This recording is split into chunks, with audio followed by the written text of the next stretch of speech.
Welcome, everybody. Today we are listening to Jill Pring talk about strategies to address challenging behavior in students with autism spectrum disorders. Welcome, Jill. Jill, everything look Thank okay you. there? Yep, I think on my end it looks good. Sounds good. Take it away. All right, well, thank you so much for joining me today.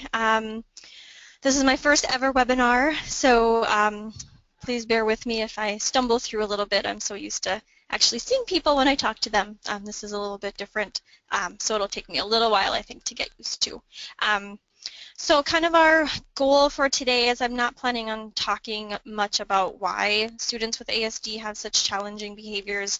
If that's something that you're interested in learning more about at a different time, email me, let me know, and we can set up a time maybe to talk on the phone or email back and forth, and I can provide you with some resources as far as that goes. But what I really wanted to focus on today was just talking about the strategies. And things that you can do in your classrooms to help support students with autism that also present with challenging behaviors. So let's see if I can get this to work. There we go. These are some of the things I'm going to be talking about today. We're going to start off talking a little bit about the incredible 5-point scale and the anxiety curve. I'm hoping to spend a lot of time on this because I think this is really important and it's a really great strategy that we can use with our kids. And then I'll also talk about a special curriculum called Zones of Regulation. And then we will follow up with some information on collaborative problem solving. And I think all of these things will be really beneficial whether you're a special ed teacher or general ed teacher. Hopefully you'll get some good information from just talking about these topics. So we're going to start talking about the incredible 5-point scale. For those of you that listen to this and work with me often, this is one of my go-to strategies for kids that are presenting with challenging behavior. I've seen it work in schools, I've seen it work in homes. I'm also the director of a summer camp, a residential summer camp for kids on the spectrum, and we use the scale all the time in that setting and really find some really great success with that.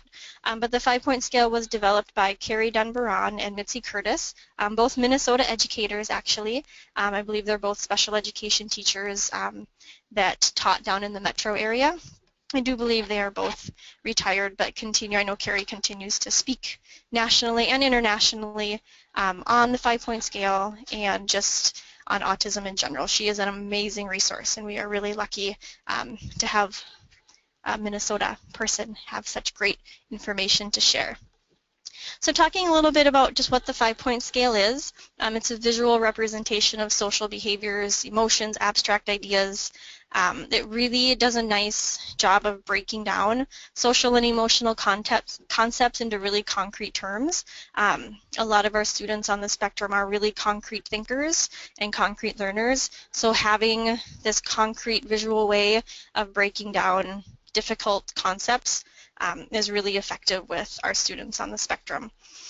And the 5-point scale is a teaching tool. It's not just something that you develop and then hand off to the student and have them use it. It's something that you teach and then students can refer to it when needed.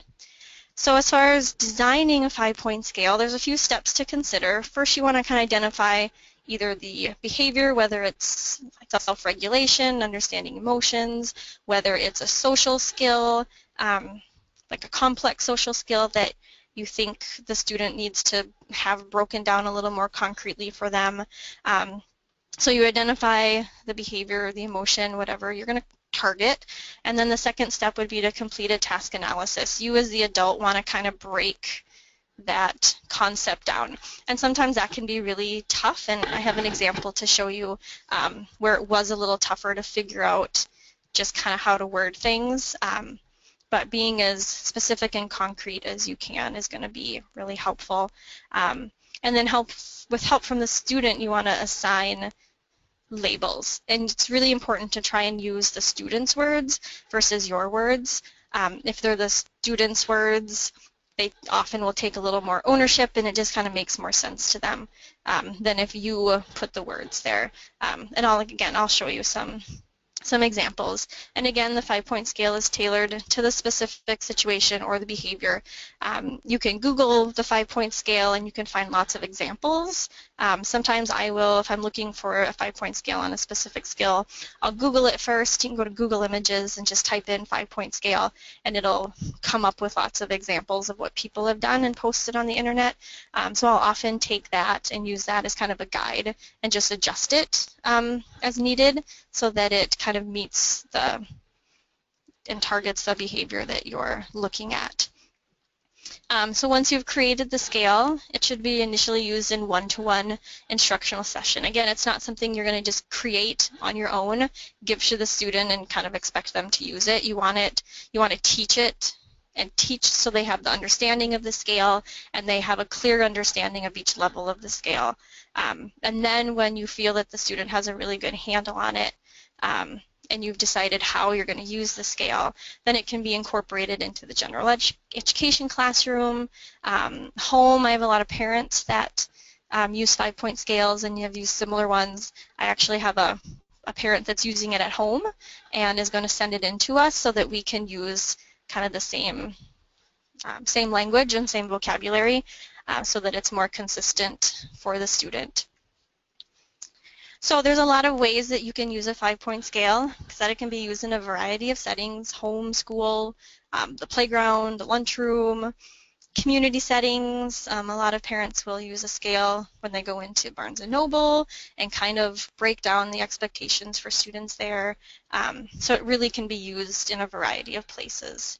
It can be used to address disruptive behaviors, feelings, helping students kind of understand the intensity of their feelings. There's some great voice scales out there. Leisure skills, peer interaction. I mean, there's a lot of different things that you can use the 5-point scale for. It can be used to proactively prior to an event, so as a kind of a pre-teaching tool to kind of set the student up for success when they're in a certain environment. It can be used during a situation as a visual reminder, and it can also be used as almost a self-management evaluation tool. I've used the scale a lot where we've looked at the scale, we've pre-taught it, students have gone in. When they're done with the activity, I'd say, hey, how would you rate yourself? Would you rate yourself a 1, 2, 3, 4, 5, so that the students can use it as almost a self-monitoring tool as well. Great colors and pictures, you don't have to. A lot of my scales I do use colors, but it's definitely not necessary to use colors or specific colors. Like I use green, blue, yellow, orange, and red. If your student loves red, you could do different shades of red. You know, the colors don't really matter. It's more the content of the scale. And you can also use and incorporate your student's special interest. And I have some examples of that too. So here are a bunch of different examples. So here's an example of a 5-point voice scale. Again, 1 is kind of where you want the student to be to. So this kind of is more helping the student realize kind of the different volumes that their voice can have, and then you could actually take this a step farther and help the students determine when each of those voices is appropriate. So maybe the 5, that screaming, that is for emergencies only. Whereas no talking, that might be during reading class when the teacher's talking, or differentiating when students can use each of those voice levels. Here's another one. This is actually a camp 5-point scale. This was a camper. He was, I believe, 17. Came to camp, was really homesick and really struggling at camp. He really felt that he wanted to go home and didn't want to be at camp. So we sat down and we talked about it, and this is the scale that we developed for him. And the tricky thing that I found with this one is when we got to that 5, I'm having a difficult time being at camp right now. I would rather be home. He wanted the words to be, I'm going to go home. So we had to kind of work through that a little bit. And sometimes you have to read and reread to make sure that you're not giving kids an option that's not available. But this one worked really well. I actually had him carried around with him, and then I went and checked in with him several times during the day and would just ask him to check in for me. Where are you on your scale? I got a lot of 1s, which was awesome, a couple of 4s. I don't think he ever checked in at a 5, but it was just a way, when he did check in at a 3 or a 4, then we'd take some time to talk about it, and then we'd try and get him back down to a 1 or a 2. So it was really effective, and it kept him at camp for the week and helped him have a successful week at camp. Here's another one. When I was a special education teacher, this was a scale I often used for my kids on the playground. Kind of a reminder of what kind of behavior is expected. Again, I had students that would come in after recess, and they would check in with me and kind of tell me how they did at recess. And I also, my paraprofessionals that were on playground duty had a copy of this, and then we had little slips. So then the paraprofessional would rate the students' behavior on the 1 to 5 scale, and then they needed to bring it to me when they were back in the building, just as a way for us to kind of keep track of how playground behavior was going. This one is this was another camp. I believe this was another camp. Yeah, camp example for campers that really had a hard time being within the big group. We had the 2 levels. We had, first, how am I feeling about being here? And then second, we added a what you can do, so that he knew that when he was at a 1 or a 2, he was able to stay with the group, he could participate. But when he started to kind of feel nervous, he may be able to stay in the group, but might not be able to participate. And the staff also had a copy of this, so they could kind of know too that it's fine for him to stay in there and not participate. But then when he was really feeling stressed and really felt he needed to leave, then he needed to ask to come and see me. So again, you can also set your scale up for kind of how they're feeling, and then add a strategies section so that they know what to do. What do I do when I'm at a 3? What do I do if I'm at a 4? So that can be really helpful when you're using the scale as well. This was a homework scale. I had a student that really did not want to do homework or do work in school at all. So this was a scale. He doesn't really like numbers, so we agreed to just do colors, and that's totally fine too. However, whatever is most comfortable for the student. So we used colors and kind of laid it out for him. When you're green, you're working quickly, you finish your work in class. Blue, you work slowly, but you still finish in class. That's still pretty good. His yellow option was work slowly, finish in the resource room. And then he knew that if he refused to work and refused to work in the resource room, then he'd have homework. So again, just another visual, another way of breaking things down. I love using special interests in my 5-point scales. This was for a student whose special interest was balloons. He loved balloons. So we took the 5-point scale, and I kind of brought it down to a 3-point scale, which is fine. Some of our kids' 2s and 4s are kind of more gray areas, whereas a 1, 2, 3 stoplight kind of system, especially for younger students, might be more appropriate. So I took the balloons and made this, and we actually sorted behaviors. So I'd had pictures. You can see I have pictures of quiet, and I don't know what that other one is, making a face. So the student and I sorted them out, and what would be considered a 1 behavior, what would be considered a 2 behavior. And we kept this up in his room, and then eventually we did go to a paper copy, but this was just a more hands-on way to kind of introduce the 5-point scale to that student. I love Pokemon, and I love kids that are into Pokemon, because there's a really, I was talking to a student one day, and he was explaining Pokemon to me, because I'm not real versed in Pokemon, and he was telling me how Pokemon evolve. They start as one Pokemon, and then it turns into another, and then into another. And I'm like, hey, that would make an amazing 5-point scale, just helping kids learn that, we evolve too, and our feelings evolve. We may start at a 1, and then maybe something happens, and we evolve, to a 3 and then to a 5. So I used this scale, and the student loved pink. That was his favorite color. So I made it not only with Pokemon as the theme, but also the colors, because he responded really well to that. So we talked about how our feelings evolve, and that's kind of how we filled out the scale. Another great one is Mario Kart. And Mario, if any of your students are into Mario, this was another scale that we made using pictures from Mario. I think using special interests really helps kind of hook the kids and get them interested in what you're doing. Makes it more motivating to use the scale. So here's just another example of using a special interest when making and designing your scales. This is another option. Again, this is just a more abbreviated 3-point scale. The boxes on the one side, we actually took pictures of the student at each of those levels so that he could see what a mad face looked like. He could see what he kind of looks like when he's feeling okay and then when he's happy.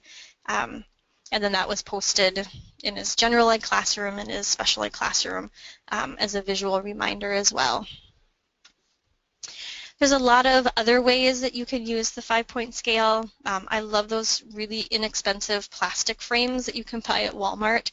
I would often have those with the 5-point scale. This was just an example, but I'd have a 5-point scale written out and I'd have them just in different parts of the room. I'd have them sitting on my desk, sitting on a table, maybe sitting on one of my bookcases, just as a visual reminder for students that their scales were there if they needed to use them or needed to reference them. And then I could just pull it up really quick too and reference it with a student if I needed to. Another way that I used the 5-point scale in my classroom is I had a pretty busy resource room classroom.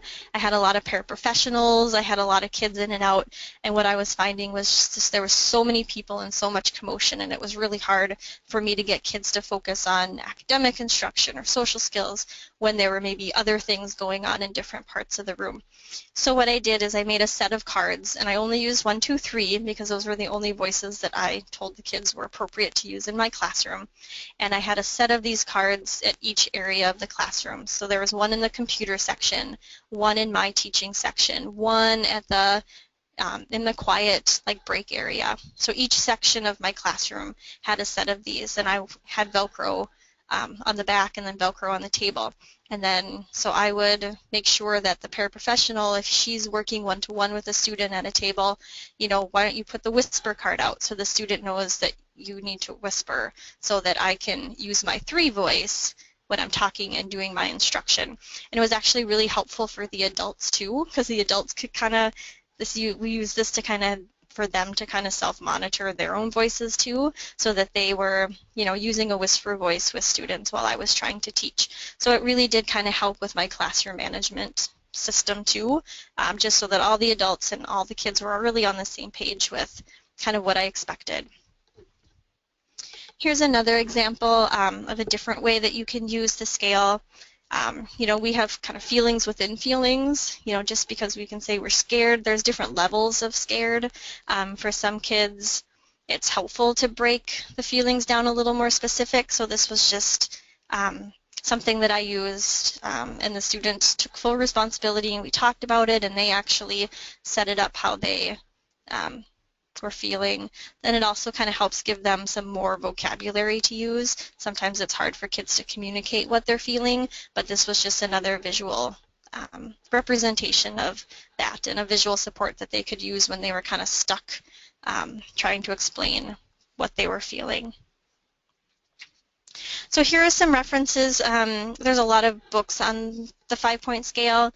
The green Incredible 5-point scale has a lot of information about how to write scales, and it has a lot of really great examples of 5-point scales that other teachers have used. A few of my ideas are in the book too, so Carrie did a nice job of asking people to share practical ways that they've used the scale. So that's a really great resource. The middle one, the Social Behavior and Self-Management, that's an amazingly great book for middle school, high school teachers. It's got a lot of different examples of scales that you can use with the older population, also adults. There's some really good work-related, so as you're a high school teacher and you're working with your students on appropriate behavior for a work setting, this is a great resource for that. A 5 Can Make Me Lose Control is almost like an assessment tool. It comes with a series of cards and pockets for each number on the scale, and each card is a situation. So going out for recess, the student can rate I feel at a 1 when I go out to recess, or going out to recess makes me at a 3. So it kind of is an assessment tool that you can use, and it helps kids kind of place themselves on different parts of the scale based on what the situation is that they're put into. And then A 5 is Against the Law is another great book for middle school, high school. Really helps lay out those social behaviors. A 5 is against the law if it's stalking, if it's sexual harassment. I mean, our kids need to know that they can get in trouble for things like that. So A 5 is Against the Law does a really nice job of helping you break down those kinds of behaviors and then communicating that to students. So again, those are some super good references for you to use. So the next thing I want to talk about, and hopefully I'll spend most of my time talking on this because this is really important and it really kind of goes along with the 5-point scale. And this is the anxiety curve. This is also a Carrie Dunbaron and Mitzi Curtis concept. And it's really important to recognize stress, anxiety, and panic. I think a lot of the times when our kids on the spectrum kind of lose it and get in that meltdown mode, it's usually because of stress, anxiety, or panic, that fight or flight kind of thing. So when we look at the anxiety curve and we use it proactively, it helps the student, it helps the teacher, and it helps us just have a better idea of how we can handle when a student may have a challenging behavior. So here it is. The bigger curve, this is kind of the student curve. Again, it kind of goes along with the 5-point scale. There's the 1, 2, 3, 4, 5. And then it kind of brings you back down that other direction. And I think it is important to know that teacher anxiety curve is really important. I think we as adults also have anxiety and stress and panic when we're working with kids that are in that meltdown mode. So I think it's really important for us as adults to be in tune to what we're feeling, because how we feel is going to be, I mean, the kids are going to sense how we're feeling, and I think as adults we need to have our own strategies in place so we can help support these kids during some of those difficult, challenging moments, because they can certainly be challenging. So a 1, this is when the good stuff happens. This is when you teach. You teach when students are at a 1. Special ed teachers, this is where you can really focus on those IEP goals, teach those really important social skills, teach the 5-point scale, use your strategies, use your ASD strategies during this time when the kids are at a 1. This is also a really important time to teach those relaxation and calming sequences. Share the emergency plan with the person, the student. Teach the visual supports if you do have visual supports in place. This is when your kids are open to teaching. Over-practice routines. The more you practice and pre-teach, the more likely our kids are going to use these strategies that we teach them when they start to have a difficult moment. A 2 would be when you're starting to see just subtle signs. You know, sometimes it's helpful to take this curve and kind of list what their behaviors look like at each of those levels. So you might want to write down what subtle signs of stress are. You know, does the student's nose get a little bit red when he starts to get upset? Or does he start to pace a little bit? Or does he start to fidget more when he's starting to ease up on that scale? So these are kind of the more subtle signs. This is when you can really redirect behavior, use your proactive strategies, recommend that they use their calming sequences, put that visual support out there, reframe your demand, so maybe ask them in a different way. This is really where you can do a lot of proactive things to help keep the student from going up to a 5. At a 3, you might still be able to kind of refocus the student. This is your really last chance of getting them back down before they start to get into that meltdown mode. This is your time to kind of refocus yourself and say, okay, it could be coming. Use your strategies to help keep yourself calm and focused as a strategy to help prevent your student from getting upset too. This is not the great time to teach. This is just the time to redirect. Relationship is really important. If you have a really good relationship with the student when they're at a 3, this is your chance to use that relationship that you have to help kind of redirect that behavior into a different angle. 4, this is kind of delicate. Things could go either way at this point. You might be able to bring the student down to a 3. You might not. This isn't the best time for redirection, but all your energy should be spent on calming the student, calming yourself. We as adults can tend to be a little bit inflexible, and sometimes we can push things up to a 5. So again, kind of know what your strategies are for keeping yourself calm during a situation. Back off, give the student some space, see if you can, just with that, taking away that attention is sometimes helpful to bring the student back down. And then, unfortunately, sometimes students do get to a 5. This is kind of that crisis mode. It's really important. Again, this is not the time to teach. You've kind of lost your period of teaching there. This is your time to use your crisis plan. If you have a proactive plan, whether it's use of restrictive procedures or whatever your crisis plan is, this is probably the time where you're going to use that. It's really helpful in this stage to stop talking. Sometimes, again, our adult behavior can push kids to a 5, and I do know that verbal talking to kids is going to really kind of push them up. So this is your time to be quiet, be supportive, but not push the student. Again, we don't try and solve problems during an emergency. Again, we follow our crisis plan. Any student that has the potential to kind of get up to that 5, it's really important as a team to sit down and talk about that and come up with what your crisis plan is going to be, because that obviously is individualized for each student. So again, as a reminder, when the student's at a 1 or a 2, that's where that teaching and practicing is going to happen. That's when you're going to teach those strategies. That's when students are going to be willing to practice those strategies. When you get to a 3, that's your redirection time. That's where that positive relationship that you hopefully have with the student comes in handy. When the student's at a 4 or 5, that's when you are just there to help them be safe, help others around them be safe. Again, silence, that's your time to stop talking. Nerves of steel, be really neutral, supportive. You don't want to look angry. You don't want to, portray something to the student that's going to keep them at that 4 or 5. You really want to be socially neutral and just wait for them to start coming down.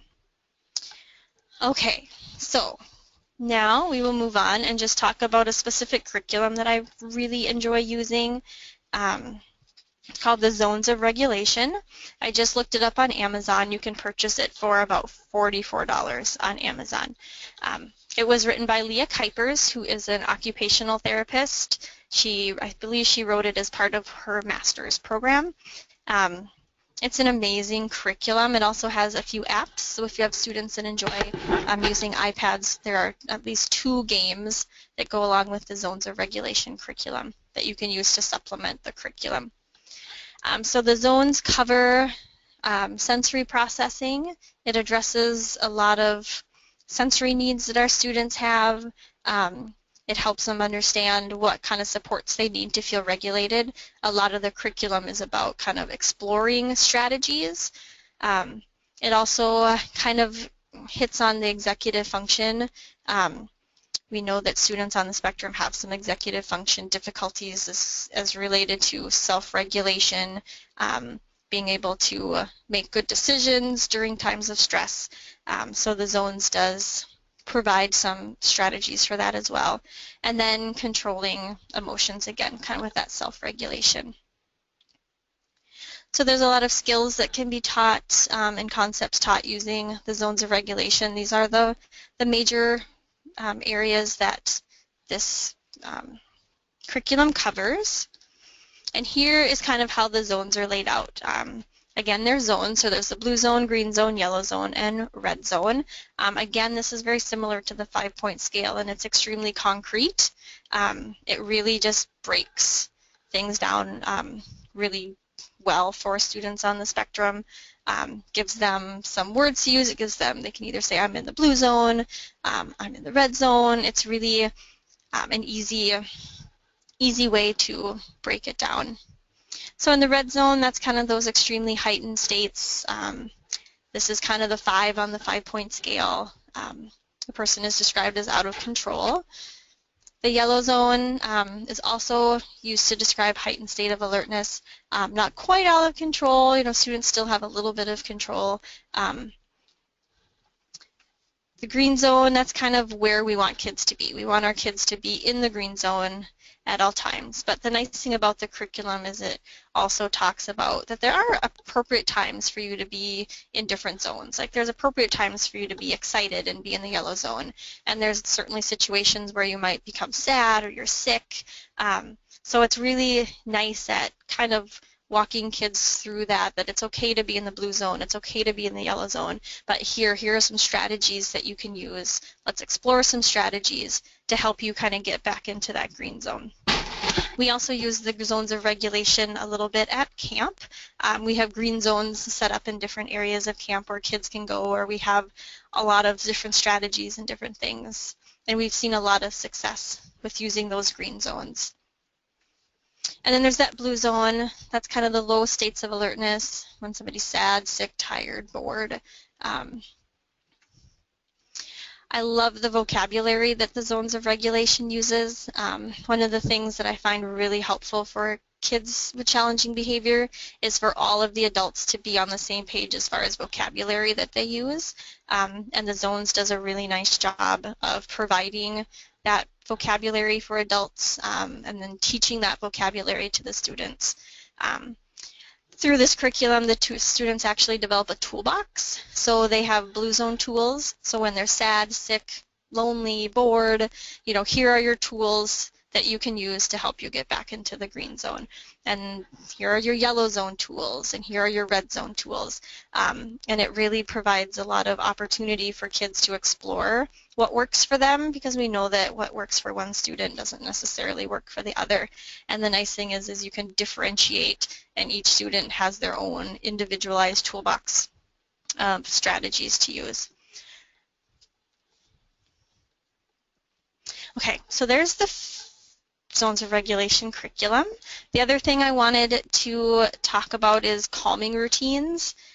We all have strategies that we use to keep ourselves from getting to a 5, and it's really important that we are also teaching our students those, and one thing that we can use is use calming routines. We know that our students on the spectrum like order, they like routines, they like that repetition, they like things to stay the same. And that's the great thing about calming routines, is once the student has a calming routine, it's their routine. So they can be taught that when I'm starting to feel at a 3 on my scale, I can use this calming routine to help bring me back to a 1 or a 2. Or if you use the zones curriculum, a calming routine, okay, I'm in the yellow zone, I'm feeling really excited and I need to, calm down. Here's my calming routine to help me get back to the green zone. So calming routines are created, all the input has to come from the student. They're the ones that are going to be using this, and it has to be a routine that works for them. We teach it. We practice it. Again, while that student is at a 1 or a 2 on the scale, that's the best time to teach and practice those calming routines. I like to put it right into the student's schedule.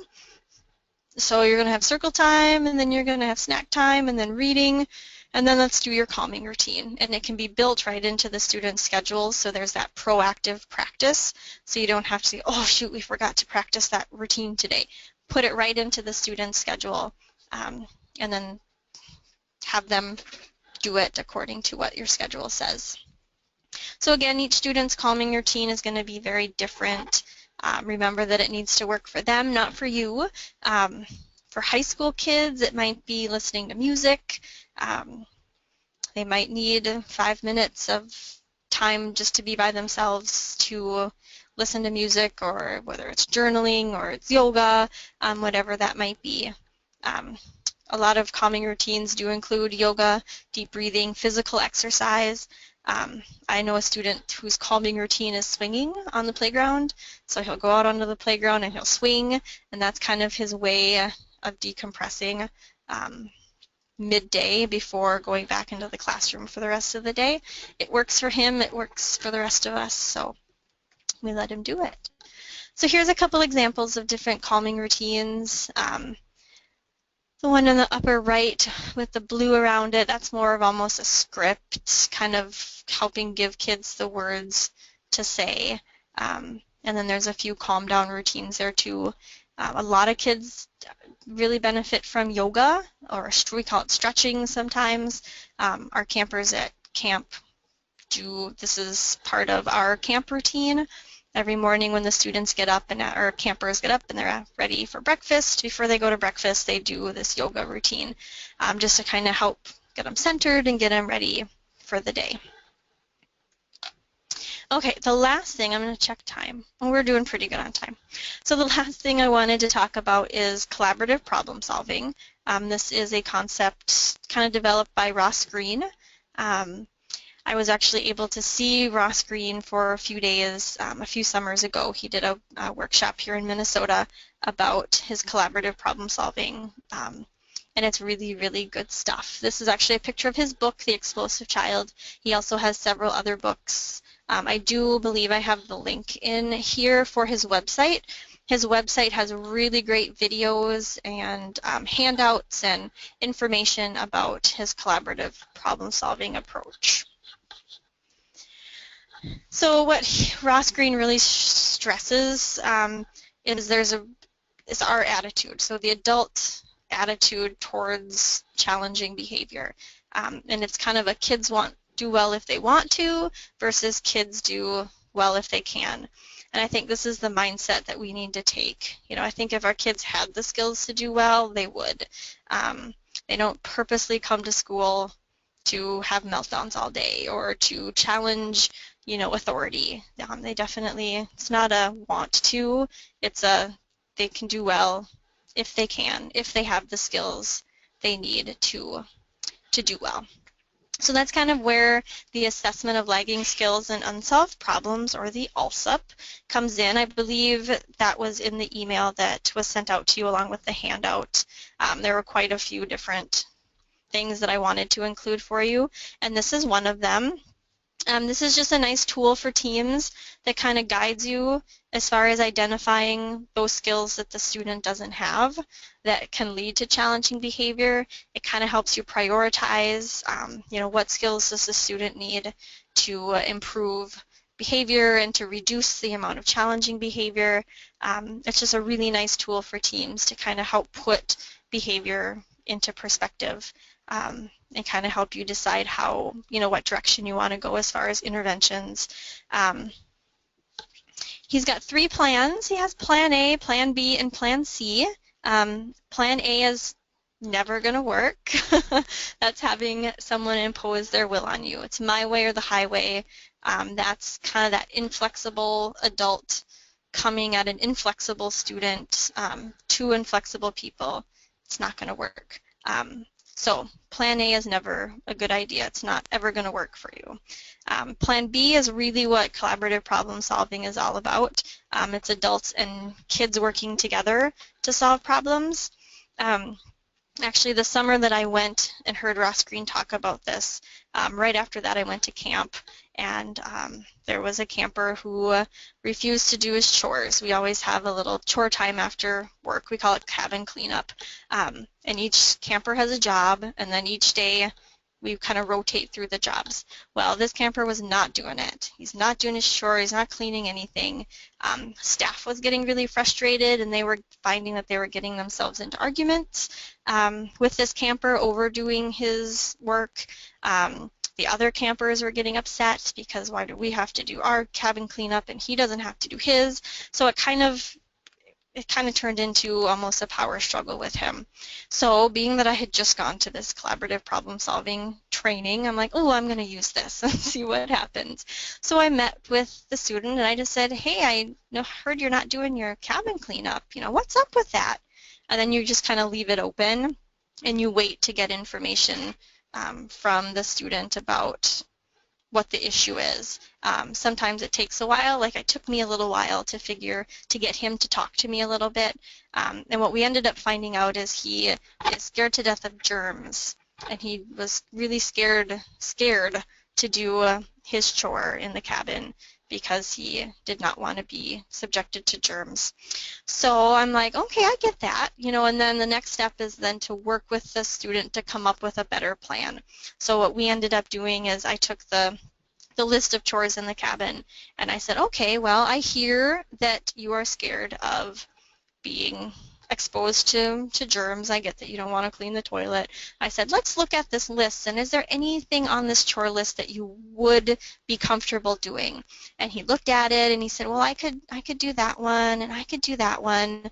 And we talked about it and we came up with our plan. Okay, we'll adjust the chore schedule, and these are the only jobs that you will do. I mean, we won't have you scrub toilets because we know that that makes you nervous. We get it. So it's really nice because the student knows that we understand where they're coming from and we're taking their point of view and we're really compromising and collaborating to make sure that the student is successful. So we did that. We adjusted the chore chart and he did his chore every single day. No problems. Staff were happy. Other campers were happy. He was happy that he wasn't getting bugged about doing his chores. So again, that's really what collaborative problem solving is about. It's just that back and forth with the student, finding out where they're coming from. You can tell them where you're coming from. Like I just sit and say, I get that you're scared of germs, but do you realize that all the campers are getting upset with you because they feel you're not pulling your weight? So you share your thoughts, they share their thoughts, and then you work collaboratively to come up with a plan. This works really, really great for a lot of different situations. So again, that's kind of the heart of collaborative problem solving. And then there's Plan C, where we as adults decide just to drop it. And there are definitely times when Plan C is going to be needed. If you kind of look back at the anxiety curve, this is kind of, when your kids are at that 4 or that 5 on the scale, this is when you use Plan C. Just drop it for now, help them come back down to a 1 or a 2 when they're at that point where they are ready to learn and they're in that spot where you can do some teaching. Then you can come back to that issue. Say, hey, remember yesterday when, we had that situation happen? Let's talk about that. Let's come up with a plan so that that doesn't happen again. So it is, there are definite times where Plan C is something that you need to do. You can always come back to it later, but if using Plan C helps you avoid student meltdowns, it's worth doing Plan C and then coming back to it at a different time. So here is the website called livesinthebalance.org. That is the website for the collaborative problem solving.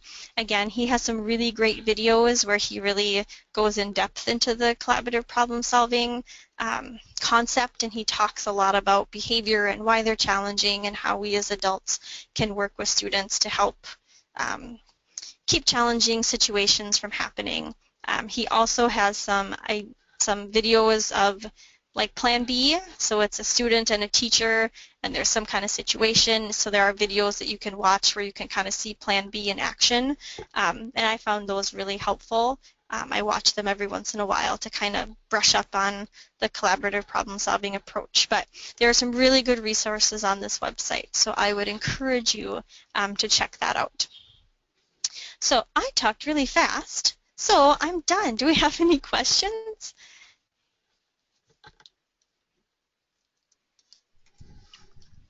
I don't see any questions typed in, but we can wait a few minutes, Jill. I did Okay. I did stop recording, so and I will send out that evaluation link to those that joined us today. But we'll stay on just a couple minutes more and see if there's any questions. Otherwise, thank you, Jill, and thanks everyone for coming. Okay, thanks.